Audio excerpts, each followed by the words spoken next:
We've seen the awful images, and we have heard the words from the Obama administration. Are they going to be followed with action? Is U.S. intervention even a good idea? I want to talk about this with Harvard University's Stephen Walt. Stephen, thanks so much for joining us today on The Brief.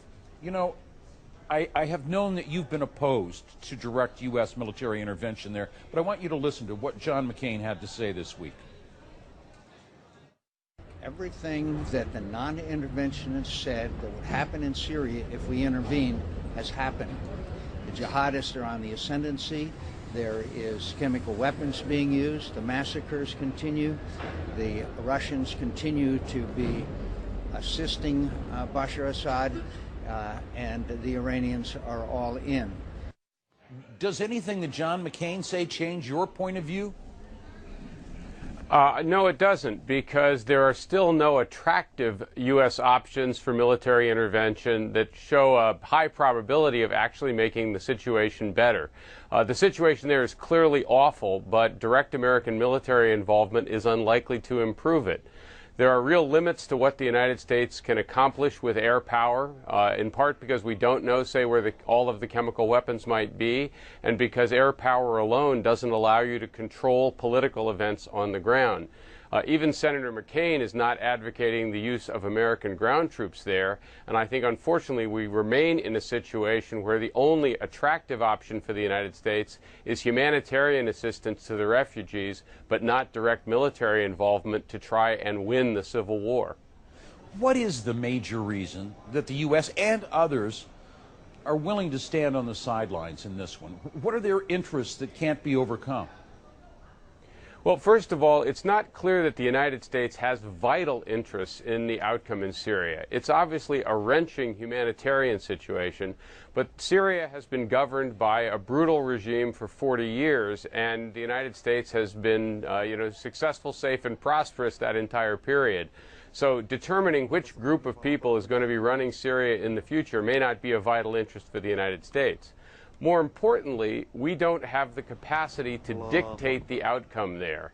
We could give arms to rebels, but we don't know which rebel groups are the ones to support, and we don't know which ones are likely to win out in the end. And what we may be doing if we provide more arms to rebel groups is simply fueling an ongoing conflict and guaranteeing that Syria descends into a long civil war such as occurred in Lebanon or such as we've been contending with in Afghanistan. I think all of those reasons explain why the Obama administration and others have been very leery of getting more directly involved in what is essentially an intractable civil conflict. What is your red line? Do you have one? Should the U.S. have one? Well, I think what the administration is now doing is appropriate. That is to say, we do have to ask the question of whether chemical weapons might fall into the hands of extremist groups. And so the fact that we're doing contingency planning for that possibility is a good thing. I think we sometimes exaggerate the impact of chemical weapons. They're dangerous, but they're not like nuclear weapons. They're not as lethal. Nonetheless, if we felt that there was some danger that they were going to get into the hands of al-Qaeda sympathetic groups, then we at least want to consider what our military possibilities might be. But we ought to recognize that trying to destroy them from the air is not a particularly attractive option, partly because we don't know where they're all there, but also because military power, even in an age of precision munitions, remains fairly crude, and its effects, are unpredictable, could probably lead to civilian casualties, even if we were trying to simply prevent chemical weapons from falling into the hands of the wrong people.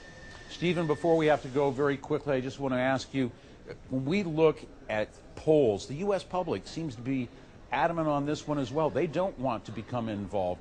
When you look at the situation in Iraq, the problems that remain there despite the loss of so much blood and treasure, is the U.S. taking a lesson from what happened in Iraq?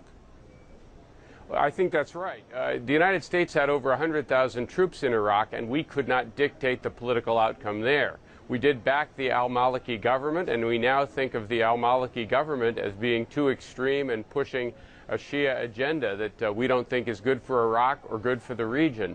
It just shows you that our capacity to shape politics on the ground in Syria is quite limited. What we can do is provide humanitarian assistance to refugees inside and outside Syria, and that's what the United States and the rest of the international community should be emphasizing right now. Stephen Walt, our thanks to you for being with us today on The Brief. Nice talking with you.